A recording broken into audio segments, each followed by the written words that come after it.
New Thinking Aloud is presented by the California Institute for Human Science, Mind, Body, Spirit University, a leader in fully accredited in-person and online U.S. college degree programs in the topics we cover here. Visit their website at cihs.edu.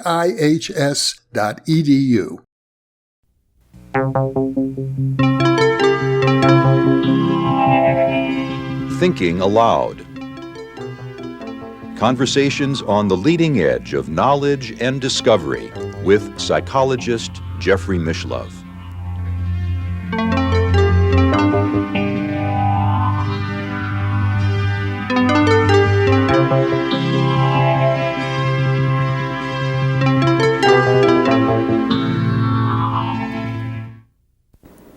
Hello and welcome.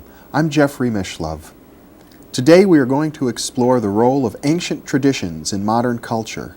What place is there in our society for ancient techniques and methods when we live in a world based on computer technology, air travel, and television? With me is Gay Gaer Luce, author of numerous books including Body Time, Sleep, and Your Second Life. Gay is a former consultant to the President's Scientific Advisory Committee and to the National Institutes of Health, and more recently the founder and director of the 9 Gates Mystery School. Welcome, Gay. Thank you, Jeffrey. In the 9 Gates Mystery School, you're very actively involved in reintroducing ancient techniques into modern life. You work with shamans and spiritual teachers from many, many different cultures, and you seem to find that they offer something of value, something that we can't find with all of our medications and biofeedback and quick fixes in our culture. Something of greater depth, I think, don't you? Absolutely, and they're very practical. These traditions evolved at a time when there wasn't a separation between earth and cosmos, between daily life and what's sacred, that people didn't consider that you could cut knowledge in half and ignore the spiritual side of anything. I mean, there isn't anything that doesn't have a spiritual essence. And so what they are doing is working with life and our daily problems at a more causal on a more causal basis. It's much more fundamental. And they're very useful. It's extremely practical. Many decades ago, Carl Jung, the Swiss psychiatrist, wrote a book called Modern Man in Search of a Soul, and in which he seemed to feel that our so-called modern society was denying us our own spiritual essence. And so I should think that the work such as you're doing is an antidote for that. It's a little hard to describe because I now take this for granted, and I realize that not everybody does. For example, that breathing techniques abound. There's probably a culture among any of the ancient mystery schools, or even today, any of the traditions that doesn't involve attention on breath as a way of changing consciousness and changing health. And some of the things that come up are so simple. They're like, for example, the fact that if you pay attention to a part of your body, especially a place where there's an energy center, like the sole of your foot, wherever attention goes, energy flows. There's a greater flow of energy. Well, this is a fundamental teaching in learning how to heal. It's also a fundamental thing in learning how to sustain energy. For example, Native Americans and many other people walk barefoot on the ground. Well, the ground is a source of tremendous amount of energy. And we have like these holes, these vortices in our feet that just suck up the energy if we're willing to use them. And yet the modern view is almost the opposite. It's that your body works best when you don't notice it at all. Right. The body is not a thing to be felt, to be experienced, except when it's sick. Then you go see a doctor. Yeah, that's probably true. And we also think our body is very small. We think our body is in this physical confine, instead of being inside a much larger body, which is a body of radiant energy, which is also our body. So if we thought of our bodies as energy, we would suddenly begin to work with ourselves at a level that's very deep. Now, for example, modern psychiatry and psychology is coming around to the point of view that a lot of disease is caused by a state of mind. Yes. This is a very ancient understanding. Mm-hmm. It's thousands of years old. People have almost, I would guess, since the earliest times understood that if you're in a bad state of mind, something must happen in the body, that thought and energy come before the congealed or the condensed form, which is matter. And that if you shift the mind and you learn how to pay attention, you shift what is going on inside the body. Mm-hmm. Well, the ancient people weren't able to fall back as we are on all of our technology, to the point perhaps where we rely on it too much. They had to use the mind. In a way, it was all they had. Or Right. they had nature, of course, but they didn't have science. They didn't have technology the way we do. They had spiritual science, and it really was a science. That is, knowing exactly how to draw breath up the meridians and around and down. For example, the books of Mantak Chia, for those people who've looked at this Taoist breathing exercise, is very healing. This is Chinese? It's Chinese, and well, it's all through Asia, and it's related to what we know about acupuncture. It's related to what we know about healing. These people had... This is the notion that with each breath you circulate the chi, or the life energy, Sure. through the body. Yeah. Well, there are, I don't know how many thousands of exercises, each with a particular effect. That is, some people know how to levitate, other people know how to send energy out through their fingers. In my earlier days, when I played around trying to find out how people understood these things, I know that Eric Pepper and I did some exploring, and we found karate experts who could drive a nail through the muscle of the forearm and suspend a bucket of water on it without bleeding. And as long as the ki was going in a certain direction, The ki being another ki word being for this energy, right? Yes. This ki energy was going in a certain direction with a certain force of thought, there would be no wound of the skin. Then they would take the nail out, they would take the water bucket off, the nail out, and there would be no sign in the skin that anything had happened. Really? Yeah. Now, I can remember one funny scene in our living room way back then when a young man from Ecuador sat in front of a BBC camera saying, "I'm going to pull this pin through my cheeks." So, he's talking all the time. "Would you like it to bleed or not?" And it didn't bleed. We've lost touch with something. The fact that I suppose that we're so astonished by this suggests that we, in our modern society, really have lost touch.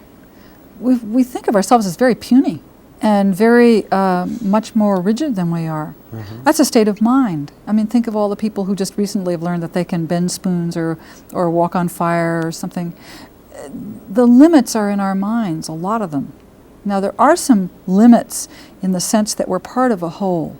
And what's really unhealthy is that we don't see that. I think that's where the ancient traditions were really different. People didn't levitate in order to have power in ancient time. The way they do today, right? Well, I don't know. I mean, but it does get to be kind of a parlor trick talking about things like that. I think the kinds of things we're doing in Nine Gates are a little more down to earth than that. They're ways in which we can begin to be self-conscious about our communication, which we can know that our communication is direct and clear, so that we begin to undo misunderstandings. Or there are ways in which we can evoke the energy of our hearts to heal each other. There are ways in which we can actually use emotional hygiene. You know, other cultures are far more civilized than we are in the sense that they don't spray their emotions. There are cultures where they don't spray their emotions over each other. They understand that emotions have to be released and that this is a compressed energy, a labeled energy, has to be given some outlet that it's worth looking at. But instead of saying, you did such and such and you're doing this to me, they say, I am now going to feel this energy, see these images and allow this to transform by changing it. It has nothing whatsoever to do with you. In other words, if I'm angry, Yeah. rather than take it out on the nearest person who can't defend themselves, as is often common in our culture, I might hold it till an appropriate moment when I can be alone with myself and then really process my anger. And there are specific things you can do. There are a lot of these ancient techniques. You can use breath to charge up. You can use postures, as in the bioenergetics and in ancient Tibetan traditions, where you can use movements and postures with the breath so that the emotions begin to come up and through. And then there's a magical moment when all of a sudden the anger turns to sheer energy or excitement. And you know, aha, and you begin to understand that you held that anger in place with a belief, and that you can change that belief I would voluntarily. imagine that the people who are driven by anger most of their lives because they haven't allowed themselves to process it to the point of finding that magic moment that you've just described. But we all can do that for ourselves. We don't need, I mean, certainly it's helpful to have a therapist to work with on problems that one can't see at all. Yes. But after a while, I mean, when I go home and I get with my mother and we get in a wrangle, I realize that all my life I used to blame her.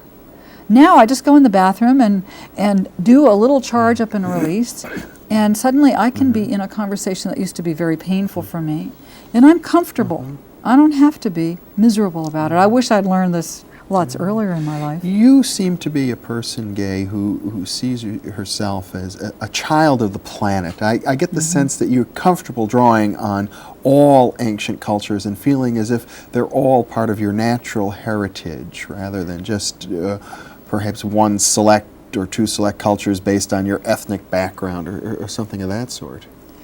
Well, all's a big word. I wish it were all. I haven't even begun to taste a few of them. But I have been very enriched by the disparateness. Like, for example, in one of our first sessions, we've started to work with the Celtic tradition, and I had no idea what depth I could experience in English words.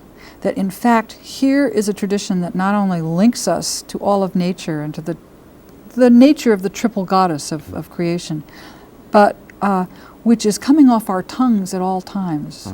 And I mean, we speak the language which is based on ancient Celtic. right. For example, the letters all have very deep meanings. They call them ogams, or alphabets, that the bards who were the great prophets and seers knew. And, for example, if you say hello, you are saying, I honor God, L being the letter of God, and O of initiation, H the honorific for what is holy. If you say hi, you're honoring shortness, death. Is that right? So probably in our deep consciousness, because we've begun to work with these words. I've always wondered what hello really meant. Hello is like namaste.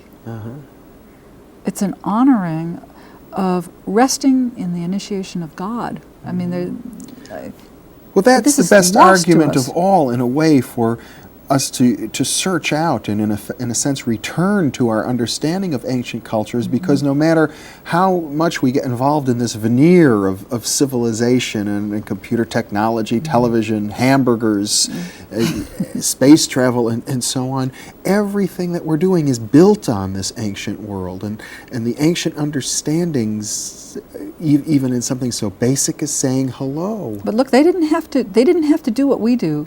Padmasambhava in the 7th century predicted that when iron birds shall fly and men and women wear the same clothes, the Dharma will be brought to the land of the red man in the West. This is a great Tibetan saint. That's right. He was the man who brought Buddhism to Tibet. Where ancient people were very tuned in to the hologram. The understanding that all of us are a piece of the entirety, and that if we get some decent focus on it and we get good definition, we can see through all time and all things. I mean, iron birds shall fly. What could have seemed stranger in the 7th century?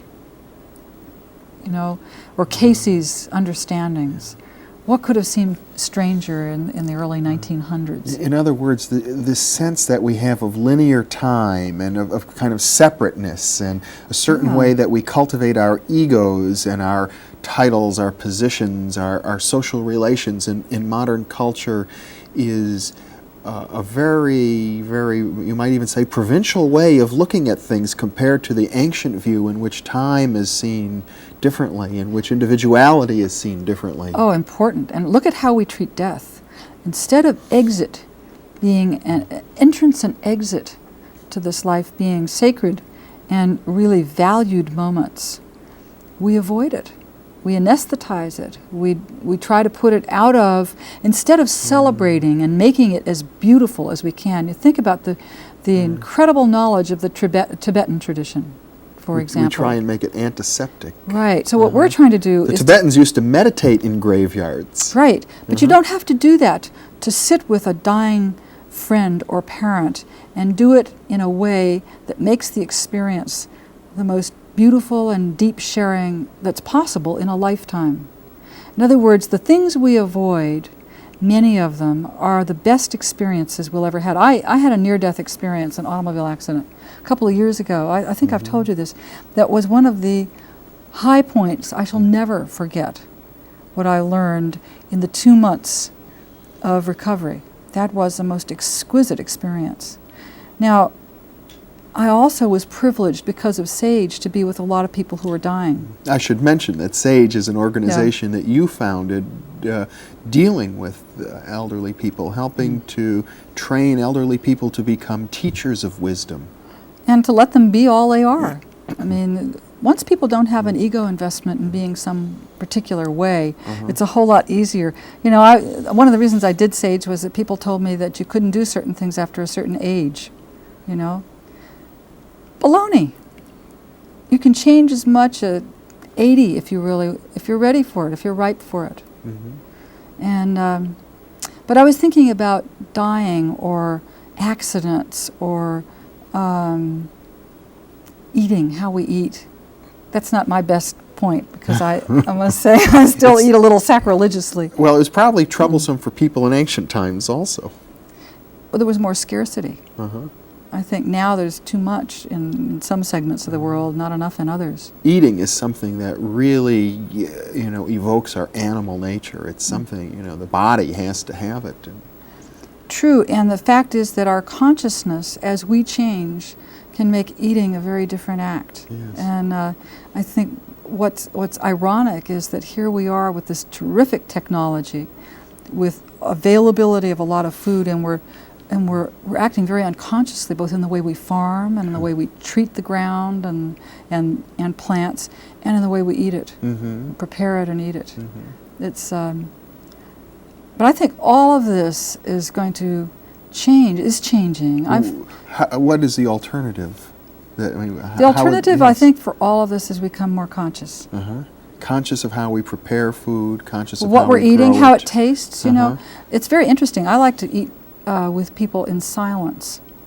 When I'm working with groups, I very often like to have silence because, or ask people to feed each other. Because if we actually have to pay attention to what's going in our mouths instead of talking and kind of shoveling it in automatically, there is an appreciation for what it means to be nurtured and the various elements that are coming to us through our food, as they are through television, music. I mean, we're very lucky that we have access to all this. Think of the wonderful music and all the different traditions that we can hear. Well, these are all messages, just as our very ancient language, English, is a message. It's very thick with dimensionality. It's not, you know, it's like, when I started working with my name in the Celtic tradition, I suddenly realized that it brought up in me all the qualities that I had been trying to repress. And gave me an opportunity to not only look at them, but appreciate them. And that as we allow ourselves to get the dimensionality. And what's an example of one of these qualities you were trying to repress? Well, G, for example. I always thought of gay as a name for lightness and joy. Yes. But it also means the wild boar. Mm-hmm. Fierce, persistent, brave, but ruthless. Uh-huh. And the whole name means something like, I am a wild boar who is pregnant with the killer of death. That is, I am ruthless and using my persistence and ferocity to bring forth something that goes beyond death. I've never pictured you that way. That's a far cry from your persona. I know, it's what I like to think of as my persona, but in Yes. point of fact, there's that aspect to me. And and it's certainly been brought about by doing 9 Gates, because to dream up a program and do it once is one thing, but to actually have a school and a community growing and all the burgeoning things that happen out of that, well, it's turning me into a general rather than a... Well, one of the things that you seem to be suggesting, though, is that the ancient traditions as a whole were more in touch with the darker side of human nature and the need to integrate and process it rather than to kind of separate it out and pretend as if I'm all gay, light, Right. and joy, and that I Sure. don't have this other side. Exactly. They were much more whole. They had much more power. Mm-hmm. And I think about, as a matter of fact, we just did a session on Tantra, and I was thinking that Tantra is really important in daily life. Let's define Tantra for viewers who may not know. Well, the word comes from an old Sanskrit word that means loom, and it means seamlessness of polarities. Mm-hmm. You know, bringing the two together. Now, And it's dark and light, good and evil are really one. right, and when you bring it together, then you have illumination. And in some of the ancient Tibetan and Hindu practices, male and female, the sexual union was used not for quick release, but rather for illumination. Yeah. That what you do by bringing polarities together is increase the charge. When you increase the charge in a disciplined way, you create a release that's amazing. And people have, I did this once a long time ago with Sage, simply having people lie foot to foot. Mm-hmm. Now, it wouldn't matter whether it was finger to finger. What happened was you had two energies coming together. And as long as people put enough disciplined attention on what was happening with their feet, it was an orgasmic and illuminating experience. So the concept of Tantra, I think, is real important in our lives. Mm-hmm.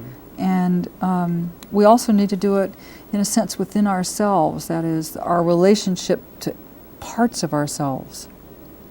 That is, the ruthless part of me and the generous and kind, the mellifluous part of me, if you will, have to come together.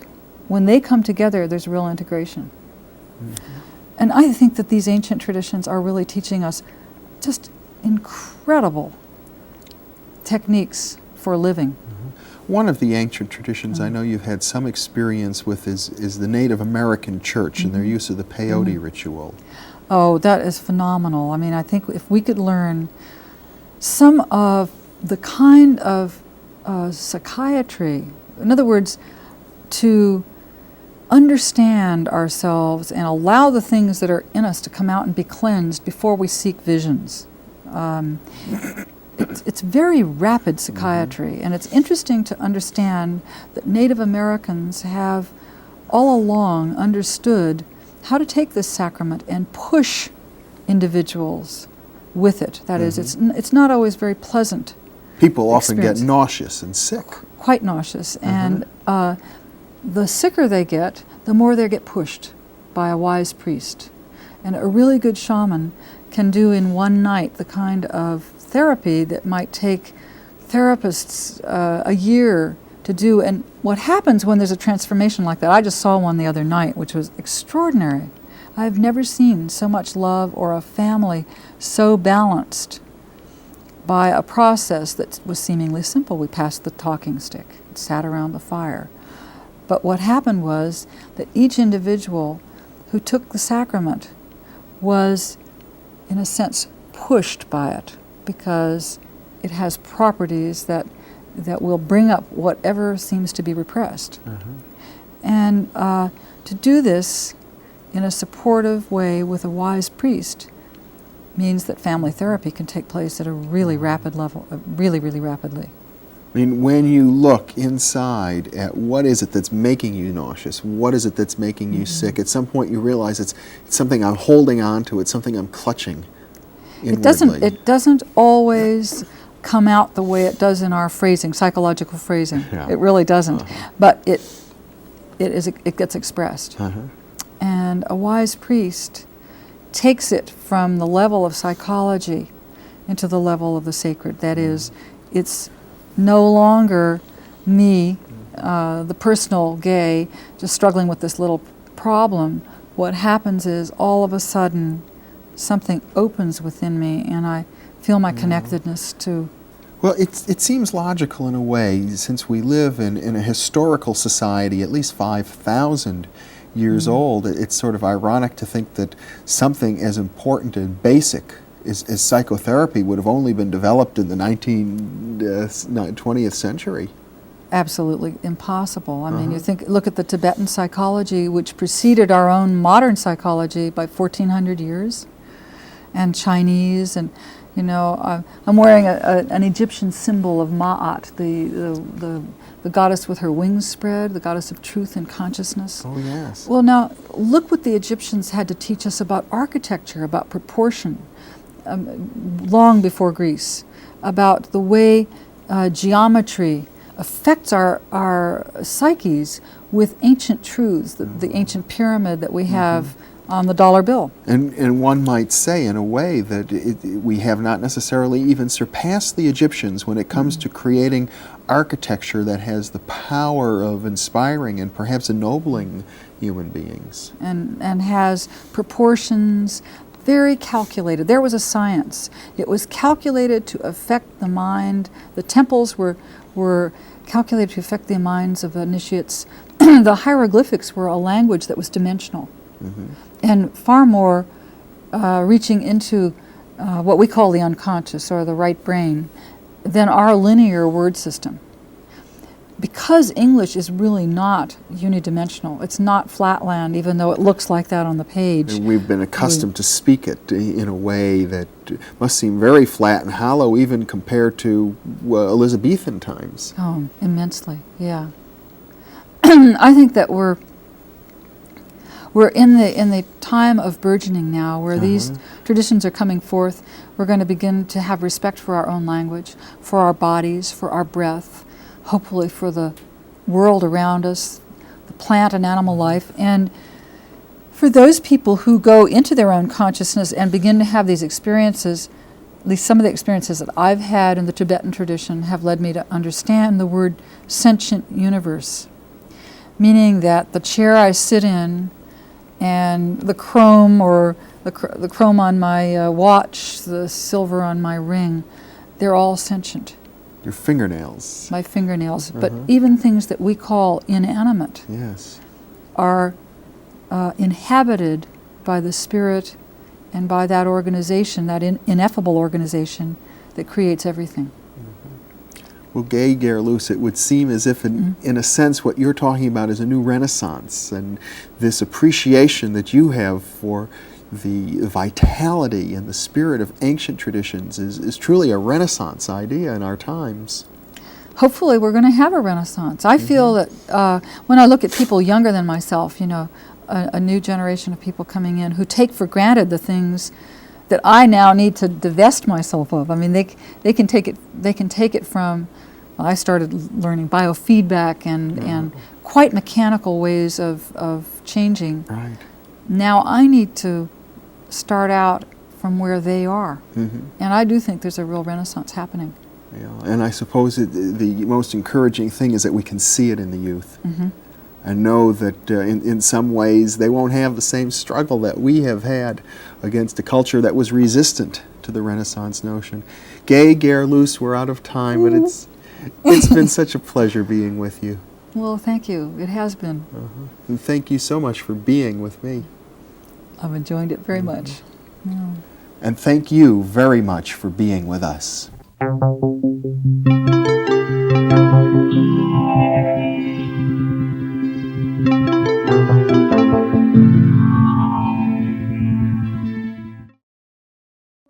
3 in the new Thinking Aloud dialogue series is UFOs and UAP, Are We Really Alone?